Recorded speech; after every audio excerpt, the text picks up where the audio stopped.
Pues comprendiendo que estamos yendo a través de la señal, entiendo que a diferentes continentes, gloria sea a Dios, porque el Señor está teniendo y está preparando un pueblo para su pronta venida. Entonces vamos a estudiar estos temas en este día y vamos a navegar a través de la historia desde el pasado hasta el muy cercano futuro, para que podamos prepararnos para los eventos que vienen. Sabemos que a esta tierra se le ha dado un tiempo de gracia, y ese tiempo de gracia pues está concluyendo. La inspiración nos dice de que la crisis que vendrá caerá como una sorpresa abrumadora. Sin embargo, el pueblo de Dios ha recibido instrucción para que pueda prepararse y para que podamos pasar ese tiempo de angustia. Así que con eso en mente vamos a estudiar el santuario, que es el fundamento de nuestras enseñanzas, de nuestras creencias. Pero lo vamos a ver desde la perspectiva del tiempo, a través del tiempo, cómo el Señor ha estado guiándonos paso a paso en el tema del santuario. Hemos tenido la lectura bíblica que ha sido Salmo 96:6, que nos dice: alabanza y magnificencia delante de Él, poder y gloria en su santuario. Nosotros sabemos, según el relato bíblico, de que el Señor le hizo una promesa a Abraham, que iba a ser una gran nación. Ese pueblo se multiplicó, creció, pero llegó a ser esclavo de Egipto. La Escritura también nos relata cómo Dios con mano poderosa los libertó de Egipto. Luego, Dios, al libertar a su pueblo de la esclavitud de Egipto, y los guió a través del desierto, donde les explicó su plan de salvación a través de una importantísima ilustración, la cual es nada más y nada menos que el santuario. La Escritura relata de que el Señor, la presencia de Dios, se manifestaba ahí de noche a través de una columna de fuego, y durante el día era una columna de nube, ¿correcto? Así que eso indicando de que Dios estaba siempre presente, por eso es el gran yo soy. Y la Escritura nos enseña de que Dios no cambia. Él también está hoy presente con cada uno de nosotros. Así que aquí vemos un gráfico de la estructura del santuario allá en el desierto. Comprendemos que estaba dividido el edificio propiamente dicho en dos compartimientos, y afuera teníamos el atrio, donde en el atrio encontrábamos dos muebles, que eran el altar del sacrificio y luego el lavacro, y una vez que se atravesaba la cortina, entraríamos al lugar santo, el primer compartimiento. Ahí teníamos tres muebles: la mesa de los panes, el altar de incienso o de oración, y luego el candelabro, y luego otro velo que separaba el lugar santo del lugar santísimo. Interesante que también en la Escritura nos enseña de que había solamente un sumo sacerdote. Habían varios sacerdotes, pero solamente un sumo sacerdote, el cual hacía el sacrificio anual, el sacrificio o el servicio de la expiación, ¿verdad? Él era el que podía entrar en los dos compartimentos. Los sacerdotes regulares solamente en el lugar santo, pero el sumo sacerdote podía hacer la expiación una vez al año. Así que nos preguntamos en esta mañana, ¿dónde está el santuario original que Dios le mostró a Moisés como modelo? ¿Dónde estaría? En el libro de Hebreos, capítulo 9, versículo 24, y de paso es bueno tomar nota para después repasar, porque este mensaje tenemos que llevárselo a las personas allá afuera. El mensaje del santuario, especialmente el del santuario celestial, el Señor se lo ha encomendado, aunque está en la Biblia, pero solamente el pueblo adventista del séptimo día lo ha abrazado, y Dios nos ha enseñado eso. Entonces este mensaje tenemos que llevarlos a otros. En Hebreos 9:24 la Escritura me dice: porque no entró Cristo en el santuario hecho de mano, figura del verdadero, sino en el cielo mismo, para presentarse ahora por nosotros ante Dios. Sigue diciendo: y no para ofrecerse muchas veces, como entra el sumo sacerdote en el lugar santísimo cada año con sangre ajena. Versículo 26, de otra manera, le hubiera sido necesario padecer muchas veces desde el principio del mundo. Pero ahora, en la consumación de los siglos, ¿se presentó cuántas veces? Una vez para siempre por el sacrificio de sí mismo para quitar de en medio el pecado. ¿Ok? Así que vemos acá que nos está diciendo que es el santuario que está en el cielo. Y luego Hebreos capítulo 8, verso 1 y 2, me dice la Escritura, note bien este texto. Ahora bien, el punto principal de lo que venimos diciendo es que tenemos tal sumo sacerdote, el cual se sentó a la diestra del trono de la majestad en los cielos. ¿Verdad? Sigue diciendo el versículo 2. Ministro del santuario y de aquel verdadero tabernáculo que levantó el Señor y no el hombre. ¿Correcto? Gloria sea a Dios. Esa es la enseñanza bíblica. Entonces, en esta mañana, con ese contexto en mente, queremos preguntarnos ¿por qué Satanás odia el santuario? ¿Por qué trata de eclipsarlo de nuestra vista? ¿Por qué razón Satanás odia el santuario? Bueno, bendito sea Dios porque el pueblo remanente tiene características. Una de ellas es los mandamientos de Dios y la fe de Jesús o el testimonio de Jesucristo. En el testimonio de Jesucristo nos ayuda a comprender las cosas que aunque están en la Biblia, pero aquí nos amplía y nos aclara más, ¿correcto? Ahí nos dice en Señales de los Tiempos de octubre 17, Satanás trata de velar a Jesús de nuestra vista para eclipsar su luz, porque si logramos captar un poquito de su gloria, seríamos atraídos a Él. Entonces, por eso el maligno siempre está eclipsando el santuario, siempre está eclipsando la obra de nuestro sumo sacerdote. Entonces, ¿por qué en el santuario el Cordero representaba a quién? Al Cordero de Dios, dijo Juan el Bautista cuando vio, ¿verdad?, a nuestro Señor Jesucristo, al Cordero de Dios. Muy bien, entonces ahora, en esta hora nos preguntamos, cuando confesamos nuestros pecados a Dios, ¿dónde van esos pecados? Otra vez, cuando confesamos nuestros pecados a Dios, ¿dónde van esos pecados? Muy bien, el registro bíblico me dice de que nosotros necesitamos, vamos a verlo de esta gráfica acá, en el libro de Levítico, porque viene usted, a través de la sangre del Cordero, el sacerdote podía entrar al santuario. Y en Levítico 4:29, la Escritura nos dice que cuando venía el pecador, tendría que traer un cordero o una ofrenda. Y dice que pondrá su mano sobre la cabeza de la ofrenda de la expiación y la degollará en el lugar del holocausto.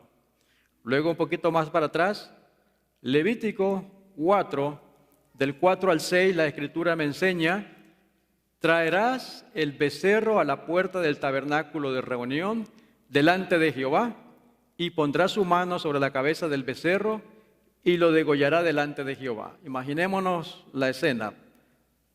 Estaba el campamento hebreo y ahora el pecador, cuando era redarguido por el Señor que había cometido pecado, tenía que caminar por todo el campamento.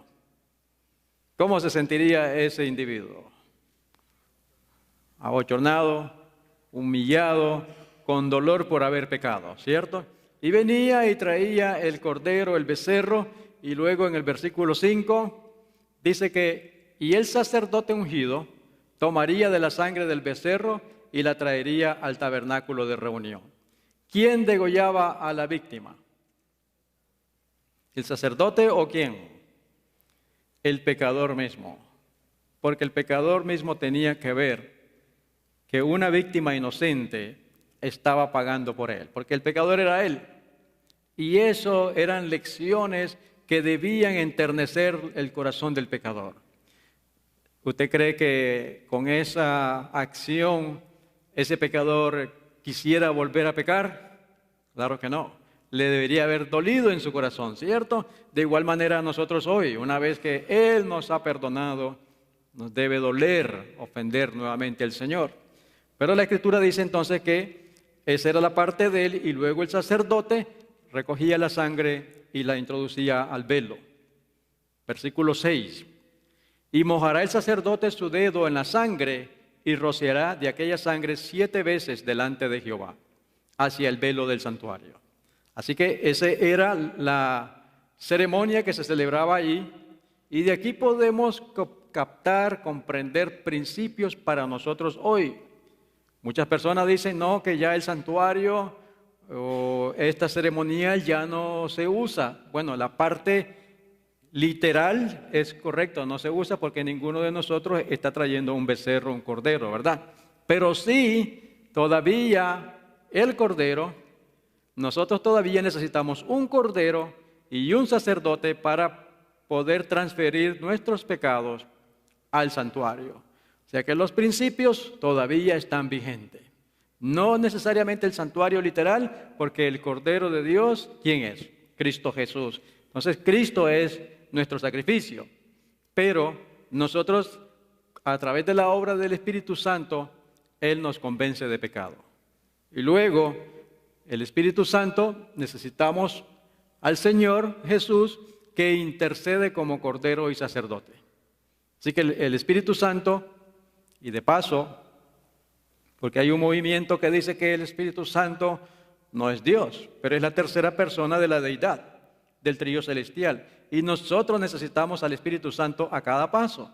Él es el que me convence de pecado. Él es el que me hace ver mi condición de que estoy, si no me arrepiento, perdido. Y es el Espíritu Santo el que me enseña toda la verdad. ¿Correcto?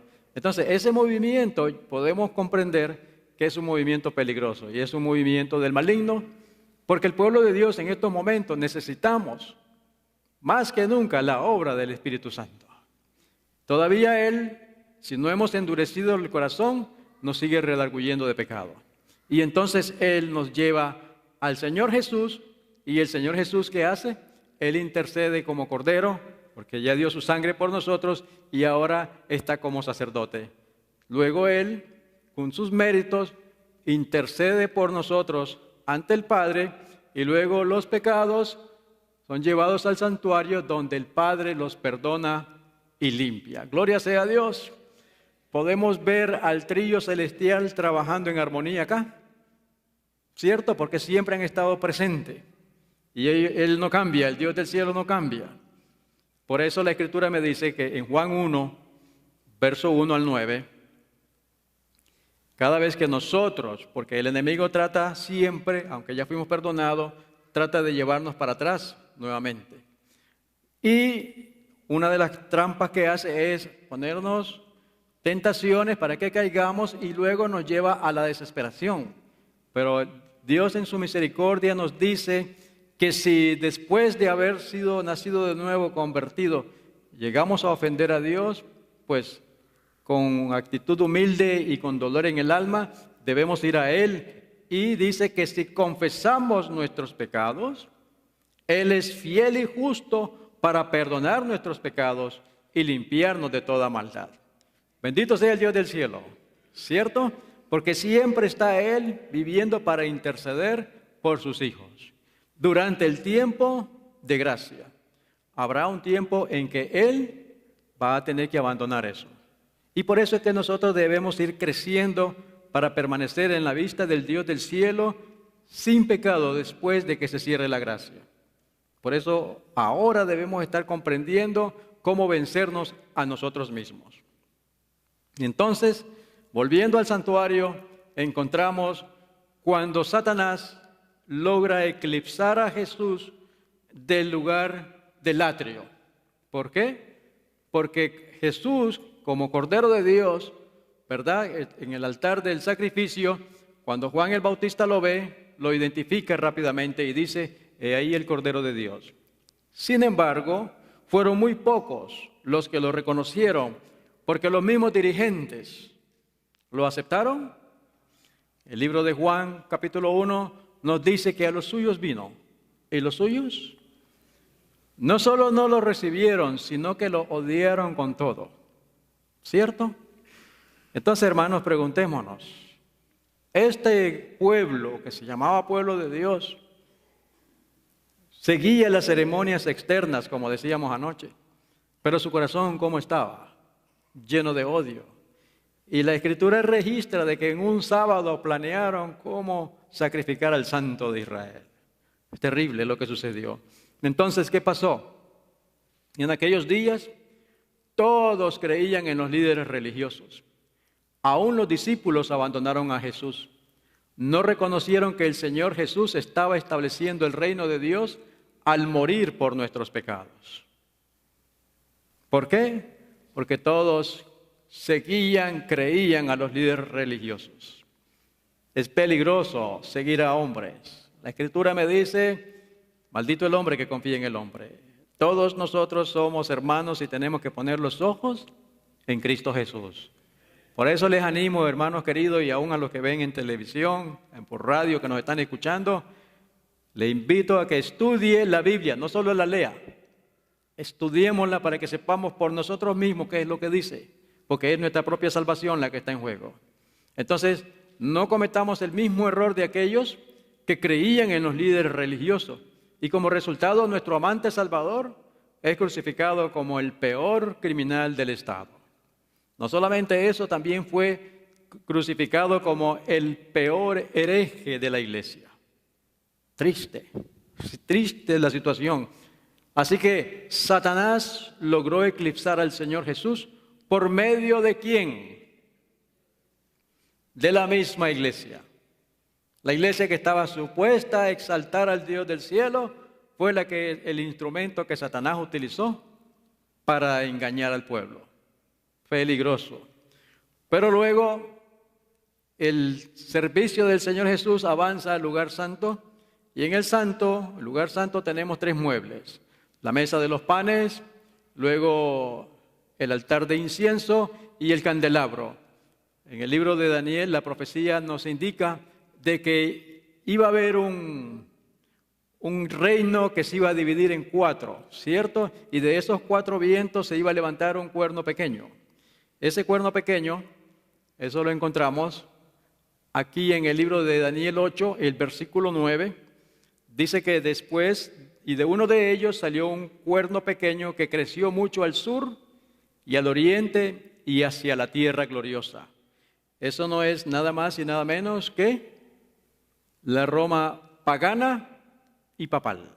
Todo eso es de la profecía bíblica que conocemos, pero estamos haciendo un repaso para poner la base de lo que estudiaremos más adelante. Aquí podemos ver en este mapa de la Edad Media el paso triunfante de Roma, cómo triunfó hacia el este, hacia el sur y hacia la tierra gloriosa, que fue la marcha horizontal de Roma sobre la tierra.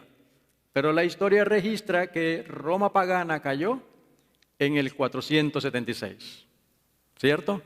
Pero entonces, ¿qué sucedió? Ahora la Roma pagana dio su poder, silla y gran autoridad a la Roma papal. Todo eso está registrado en la historia. No estamos atacando ni acusando, sino presentando los hechos, ¿verdad? Luego en el versículo de Daniel 8:10, la Escritura me enseña que este cuerno pequeño se iba a engrandecer también hasta el ejército del cielo. ¿Y cómo lo iba a hacer? Podemos ver acá, dice que en el versículo 11, aún se engrandeció contra el príncipe de los ejércitos. Nos preguntamos, ¿cómo es que se magnificó aún contra el príncipe de los ejércitos? Bueno, lo que hicieron fue ponerle un manto de santidad a una mezcla de paganismo y espiritismo. Y entonces surgió lo que hoy conocemos como la Iglesia Católica Romana. Y en el 495, el Papa reclama ser el vicario de Cristo. Al tomar esa posición, dice segunda de Tesalonicenses capítulo 2, de que el Papa se exalta sobre el Dios mismo. Al clamar tener el poder de Dios, el Papa se exaltó a sí mismo verticalmente dentro del mundo religioso. Eso no es. Primero lo había hecho horizontal, pero ahora va hacia el cielo. verticalmente. Aquí está 2 de Tesalonicenses capítulo 2, pueden estudiarlo en casa con más detalle. Dice el versículo 4, el cual se opone y se levanta contra todo lo que se llama Dios o es objeto de culto, tanto que se sienta en el templo de Dios como Dios haciéndose pasar por Dios. Así que para el año ya 538 de nuestra era se estableció ley dominical en el mundo cristiano, la primera vez. Y también hubo otra doctrina que se enseñó, se estableció allí, que todavía hoy permanece. ¿Cuál es esa? El mundo entero empezó a adorar la Trinidad.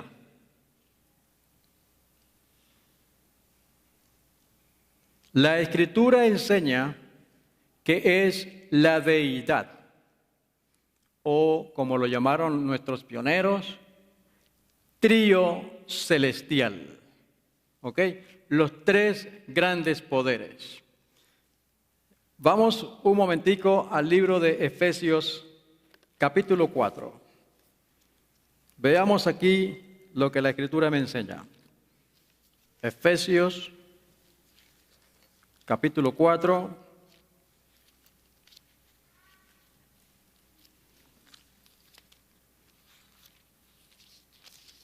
¿Lo tenemos? Muy bien. Vamos a leer desde el versículo 4, Efesios 4, 4. Dice la Escritura: un cuerpo y un espíritu, como fuisteis también llamados en una misma esperanza de vuestra vocación. Un Señor, una fe, un bautismo. ¿Cuántos dioses? Uno, un Dios. ¿Y cuál es Dios? Según este texto. El Padre. ¿Ok?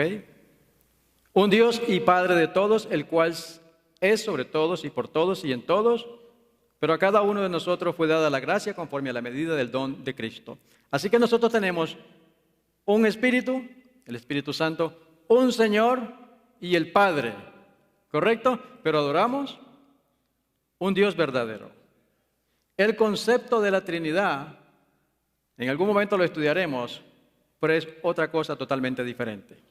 Los pioneros creían que el Padre es Dios eterno, sin principio ni fin, y su vida no deriva de ninguno, de nadie.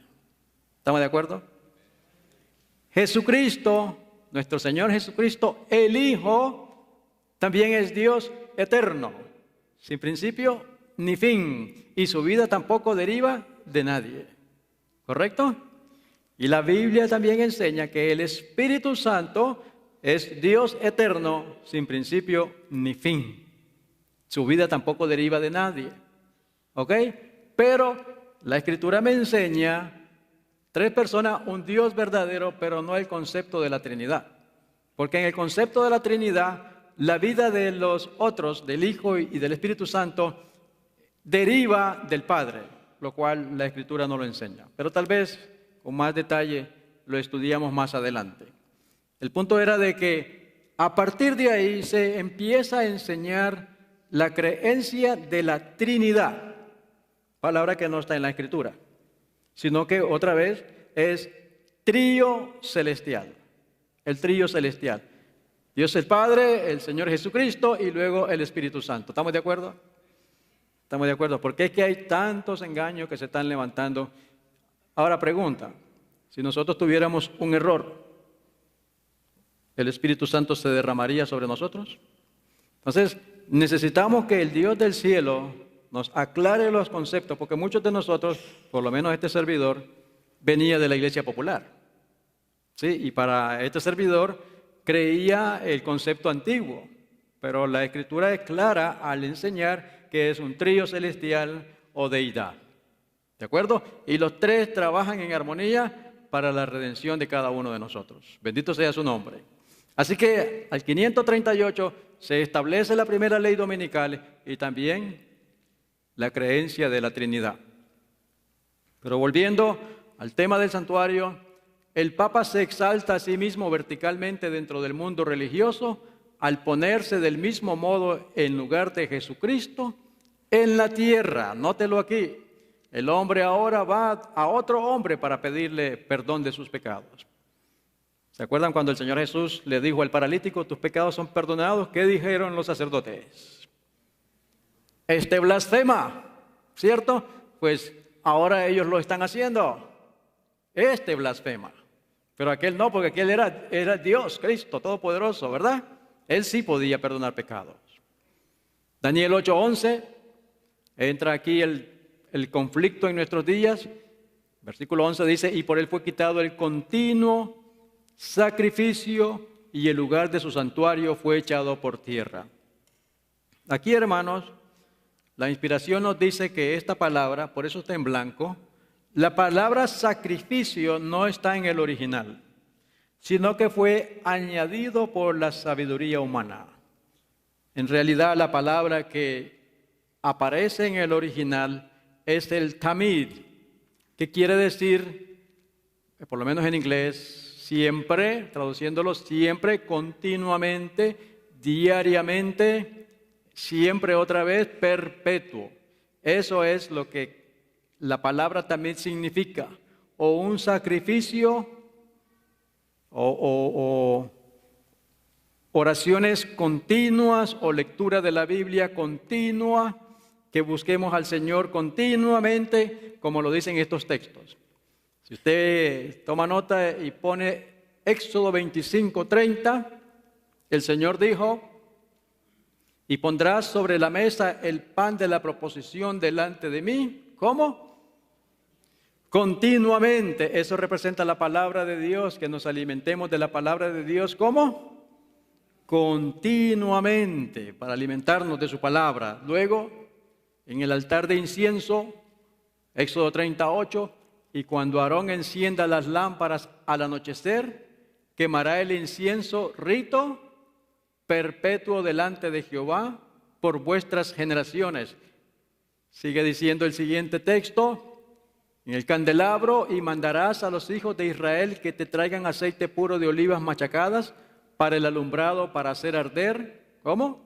Continuamente las lámparas, que representan el incienso.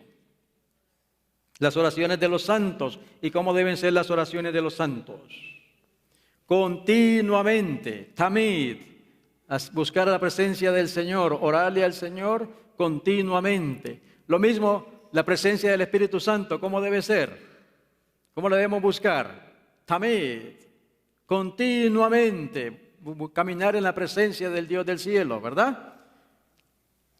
Levítico 6:13, el fuego en el altar, el fuego arderá. ¿Cómo? La palabra que ponen en el original, tamid, continuamente en el altar, no se apagará. ¿Por qué? Porque la obra del Señor es llamándonos a todos al arrepentimiento. En cualquier momento el pecador puede ir a Él, porque Él está tamid, continuamente intercediendo por nosotros, ¿verdad? ¿Vamos bien hasta aquí? Gloria a Dios. Números 9:16. Así era continuamente, la nube lo cubría de día y de noche la apariencia de fuego. ¿Se dan cuenta? La presencia de Dios es tamid, continuamente, continuamente. Y nosotros también tenemos que estar buscando al Señor en la adoración. Primera de Crónicas 16:11 dice, buscad a Jehová y su poder, buscad su rostro cuando te dé la gana o cuando tengas oportunidad. ¿O cómo dice? Continuamente. Estemos trabajando, estamos manejando, podemos estar buscando al Señor en nuestra mente continuamente. ¿Correcto? Luego, siguiendo en la adoración, Hebreos 7:25, hablando del Señor Jesús, por lo cual puede también salvar perpetuamente a los que por Él se acercan a Dios, viviendo siempre para interceder por ellos. ¿Se dan cuenta? Otra vez la misma palabra, tamid. El Señor está continuamente. Y el pueblo de Dios tiene que estar buscando la presencia de Dios continuamente también. Más en estos últimos días. Más en estos últimos días. Hebreos 13:15, siempre en la adoración. Así que ofrezcamos siempre a Dios por medio de Él sacrificio de alabanza, es decir, frutos de labios que confiesan su nombre. Bendito sea el Dios del cielo. Así que el continuo, o tamid, es usado para describir el servicio del sacerdote en el atrio y lugar santo del santuario. Aquí podemos ver cómo este sacrificio o este servicio es diario. Tenemos que estudiar su palabra continuamente, diariamente. Tenemos que orarle al Señor, tenemos que testificar también continuamente. Ahora, en contraste, el servicio en el santuario celestial, en el lugar santísimo, era una vez al año, el día de la expiación. Ahora vamos a ver cómo Roma papal quitaría el continuo tamid en varias formas.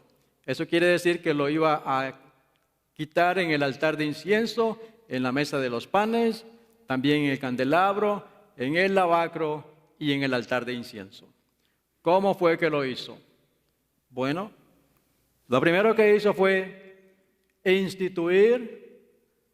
Satanás quitó la continua intercesión de Cristo en el sacrificio de su sangre al sustituirlo por otro continuo sacrificio llamado la misa, una galleta redonda que a través de la transustanciación cree en ellos que se convierte en el cuerpo y sangre de Jesús.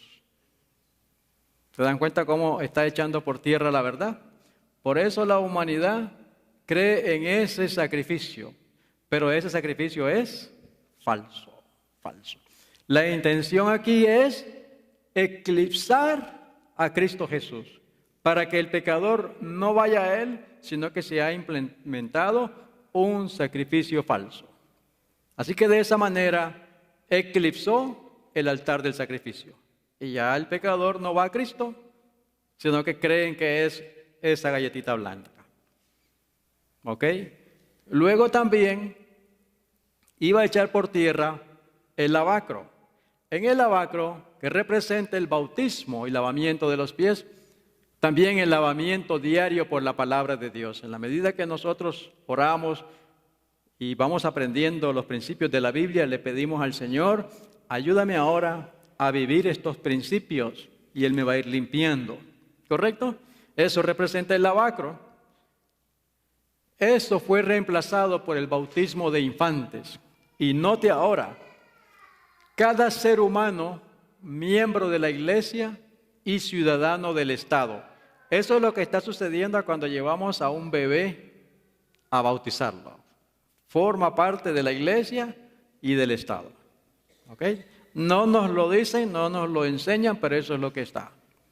Luego, esto llevó a la unión de la iglesia y el Estado en la Edad Media. Así que eso fue lo que quitó, reemplazó el lavacro. Ya llevamos 2 muebles, ¿cierto? Que han sido eclipsados. Ahora, un paréntesis acá. Cuando nacemos pecadores. Los bebés que nacen pecadores. Eso es una doctrina de Babilonia, del vino de Babilonia. El niño nace inocente. Inocente. Puede escoger el bien o el mal. Pero como ninguno de nosotros fue enseñado, o tal vez algunos sí, en los principios bíblicos. Entonces, como estamos en medio de este mundo y lo que está a la vista es el mal, pues el niño empieza a escoger el mal y el niño se convierte pecador. Podría ser santo. ¿Están conmigo? Entonces, esa creencia de que hay que bautizarlo porque es el pecado original. No, eso no es bíblico. El niño, los niños y nosotros nacimos inocentes, pero escogimos el mal porque no sabíamos. ¿Estamos de acuerdo? Entonces el bautismo es cuando ya estoy grande y reconozco mi pecado y le pido perdón a Dios y soy sepultado en agua como fue nuestro Señor Jesucristo. Él no necesitaba ser bautizado, pero lo hizo por ejemplo, ¿verdad? Entonces ellos quitaron eso y han dicho de que, bueno, el niño hay que bautizarlo. Otra doctrina, y eclipsando también el santuario. Luego, eclipsaron la mesa de los panes. ¿Cómo lo hicieron? La mesa de los panes representa la continua palabra de Dios que estaba sobre la mesa, o sea, tamid. ¿Cómo lo hicieron? ¿Cómo lo reemplazaron? Bueno, note esta cita, se encuentra en el conflicto de los siglos. Bien sabía Satanás que las Sagradas Escrituras capacitarían a los hombres para discernir los engaños de él y para oponerse a su poder. Por medio de la palabra fue como el mismo Salvador del mundo resistió los ataques del tentador. A cada asalto suyo, Cristo presentaba el escudo de la verdad eterna diciendo, escrito está. ¿Cómo debemos defendernos nosotros contra las tentaciones y contra todas esas falsas creencias y enseñanzas que se están levantando? Escrito está, la Escritura me dice esto, por lo tanto no acepto lo que tú enseñas, ¿correcto? Entonces Satanás sabe eso, ¿y cuál es el método de él? Eliminar la Escritura. Por eso, hermanos, en esta mañana otra vez, el mensaje es, estudia la Escritura. Hay una promesa acá de que el mismo Señor nos va a enseñar a cada uno de nosotros si nosotros nos esforzamos y buscamos la Escritura y la estudiamos. Él mismo nos enseñará, es el mismo Espíritu y todos sus hijos vamos a ser enseñados por Él. El método de Satanás es poner a un lado la Escritura. ¿Cuántos hermanos habrá? Y yo conozco muchos que siempre dicen ellos, no, es que yo vivo en alabanza al Señor, solo escuchando música. Pero ¿y de la palabra de Dios? Es la palabra de Dios la que debemos de estudiar en primer lugar, para fortalecernos sobre la roca. Eso no es. Así que para que mediten aquellos hermanos que dicen, no, solo alabanza, es que no tengo tiempo para estudiarla, pero yo me mantengo alabando al Dios del cielo en alabanza, dice, solo música. Bueno, cuidado con la música porque es una trampa también. Pero es la Escritura la que debemos de estudiar. Es alimentarnos del pan de Dios todos los días. Sigue diciendo, aquí el Señor Jesús a cada sugestión del adversario oponía a él la sabiduría y el poder de la palabra. Para mantener su poder sobre los hombres y establecer la autoridad del usurpador papal, Satanás necesita que ellos ignoren las santas escrituras. Este servidor quería ser sacerdote católico cuando era niño, pero bueno, no me aceptaron cuando me fui a matricular. Pero, gloria a Dios, porque yo sí tengo un sacerdocio y el sacerdocio está en mi hogar, en casa. Ahí soy el sacerdote del hogar, guiando a mi esposa y a mis hijos hacia el reino de los cielos. Pero Satanás sabe que él tiene que eliminar la Escritura para que pueda poner la supremacía del hombre de pecado. Cada uno de los que van a la Biblia, y de paso los amigos que nos están visitando o nos están viendo a través de la televisión, sé que hay amigos de esa iglesia y no estamos atacando, simplemente estamos presentando la evidencia. Lo invitamos a que estudie la Biblia por usted mismo y usted encontrará la verdad. ¿Eso no es? Como muchos de nosotros la hemos encontrado. Así que ese es el método del maligno. Él sabe que los hombres necesitan ignorar las Escrituras para que él pueda poner el sistema falso de adoración. Bendito sea Dios por las santas Escrituras. Note, la Biblia ensalza a Dios y coloca a los hombres, seres finitos, en su verdadero sitio. ¿Qué hace la Escritura? Exalza a Dios, pero nos pone a nosotros en el lugar que somos, seres finitos. Por consiguiente, hay que esconder y suprimir las verdades sagradas. Esta fue la lógica que adoptó la Iglesia romana. Por centenares de años fue prohibida la circulación de la Biblia. Qué interesante. No sé si han escuchado las declaraciones del líder de esa iglesia, donde él ha dicho últimamente que la Biblia es un libro extremadamente peligroso. Oiga, eso es lo que está diciendo ahora mismo, que la Biblia es un libro extremadamente peligroso. Pero la Biblia es una carta de amor de nuestro amante Padre para nosotros sus hijos, ¿Será peligroso este libro? Claro que no, peligroso para ellos, ¿verdad? Porque caen desenmascarados. Oiga, noten, en la Edad Media no se permitía a la gente que la leyese ni que la tuviese en sus casas. Y sacerdotes y prelados, sin principios, interpretaban las enseñanzas de ella para sostener sus pretensiones. Así fue como el Papa vino a ser reconocido casi universalmente como vicegerente de Dios en la tierra, dotado de autoridad sobre la Iglesia y el Estado. Así que en la Edad Media, por solo el hecho de que usted tuviera un ejemplar de la Escritura, era reo de muerte. Era condenado a la hoguera por hereje. Tristemente, dice Salomón, no hay nada nuevo debajo del sol. ¿Qué es lo que fue? Lo mismo que será. Y eso que sucedió en la Edad Media está por suceder dentro de muy poco tiempo. Por eso necesitamos prepararnos. Por eso necesitamos estudiar la Biblia como nunca antes, para que podamos comprender los principios que están involucrados. Dice la inspiración que Roma nunca cambia. Por eso es que ya he estado hablando y dando señales. Por eso se ha atrevido a decir que la Biblia es un libro extremadamente peligroso. No solamente eso, aquí entonces echó por tierra el altar de la mesa de los panes, ¿correcto? Pero ellos siguen avanzando y cada uno de los muebles, cada uno del continuo lo han echado por tierra. Para el año 1984, diciembre 11, apareció esta declaración. En aquel entonces era Karol Wojtyła, el cardenal Karol Wojtyła, pero conocido en el mundo como el Papa Juan Pablo II. Él dice acá el martes, le dijo a los católicos romanos que busquen el perdón a través de la Iglesia y no directamente de Dios. Desde el año 1984. ¿Qué está haciendo? Está impidiendo que nosotros los hijos de Dios vayamos a Él. Siguió diciendo, el requisito para confesar los pecados a través del sacerdote es uno de los principios fundamentales de la Iglesia Católica Romana. Ese es un principio.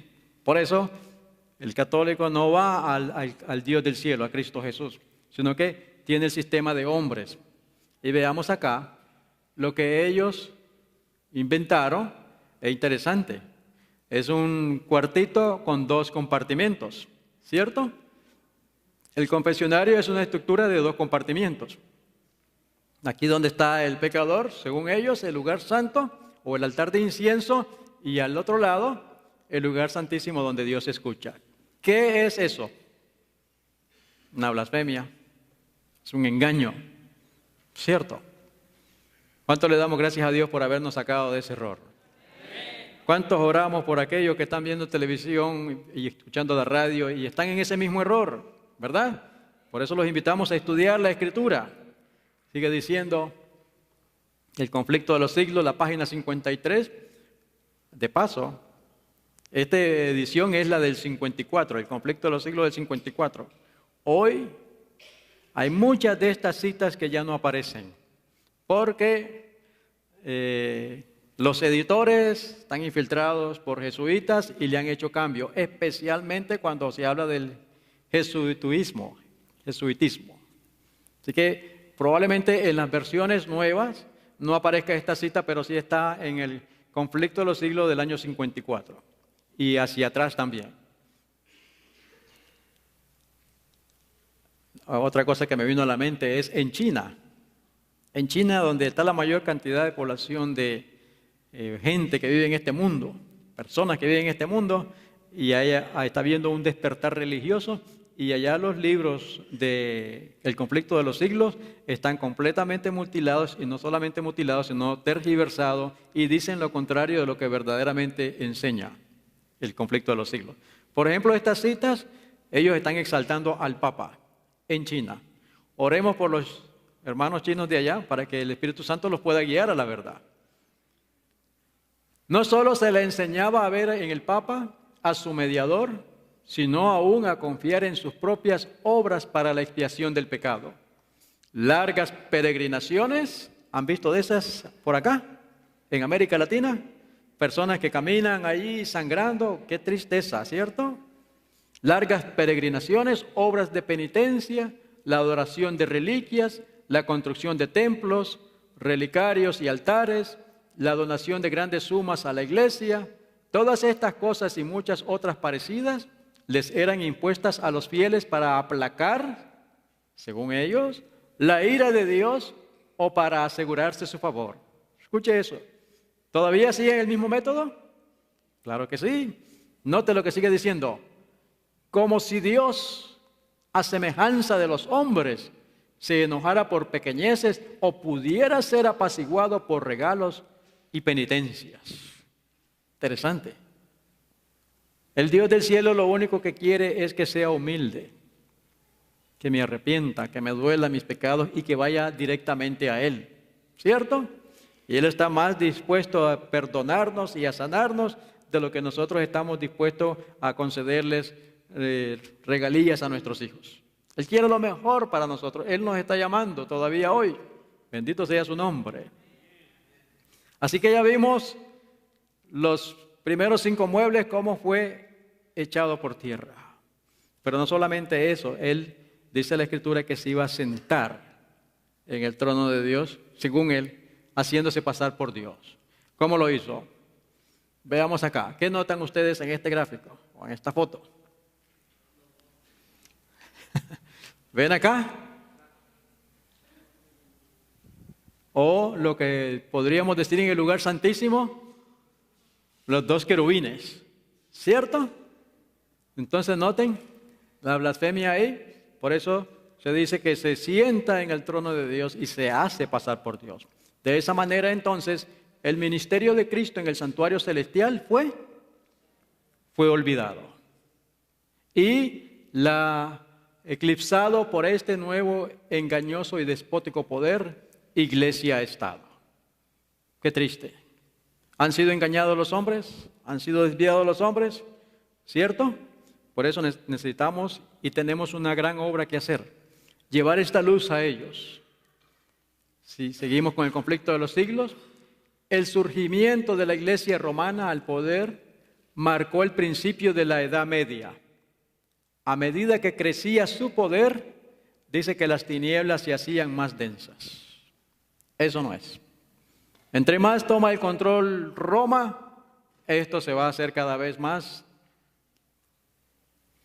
tinieblas, más profundas las tinieblas. Hoy hemos llegado a un punto donde se aprueban matrimonios del mismo género, contrarios a las Escrituras. Hoy está de moda el espiritismo, ¿cierto? ¿Por qué? Porque las tinieblas son cada vez más densas y cada vez más densas. La fe pasó de Cristo, el verdadero fundamento, al Papa de Roma.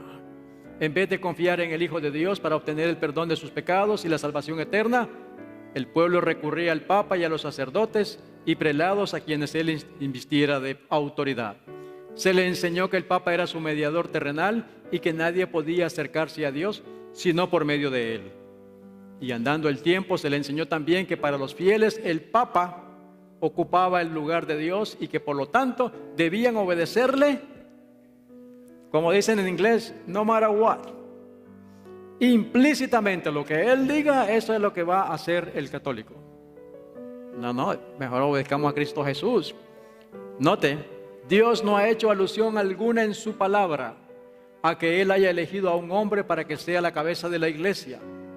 La doctrina de la supremacía papal se opone abiertamente a las enseñanzas de las Santas Escrituras. Solo por usurpación puede el Papa ejercer autoridad sobre la iglesia de Cristo. ¿Está escuchando? Oh, hermanos, el conflicto que nos queda. Con solo desviarse de sus disposiciones se hacían acreedores a los más severos castigos que deberían imponerse a los cuerpos y almas de los transgresores. Así que Satanás primero usó a la iglesia judía para eclipsar a Cristo. ¿Y lo logró? Sí lo logró. Ahora ha logrado hacerlo a través de la iglesia romana. El atrio y el lugar santo. Ahora estamos en el lugar santísimo. ¿Quiénes están en el lugar santísimo? Los adventistas del séptimo día. ¿Será que Satanás usará a la iglesia adventista del séptimo día para eclipsar la obra del sumo sacerdote? Pues esto continuará. Lo que sí te puedo decir que habrá un remanente, porque aquí nos está diciendo que Dios no ha hecho alusión alguna en su palabra que Él haya elegido a un hombre. Ningún hombre sobre ninguno, ¿cierto? Todos somos hermanos. Todos, si estudiamos la Biblia, el mismo espíritu, y nos vamos a unir para exaltar a nuestro Dios y Redentor Cristo Jesús. Así que el tiempo creo que se me consumió.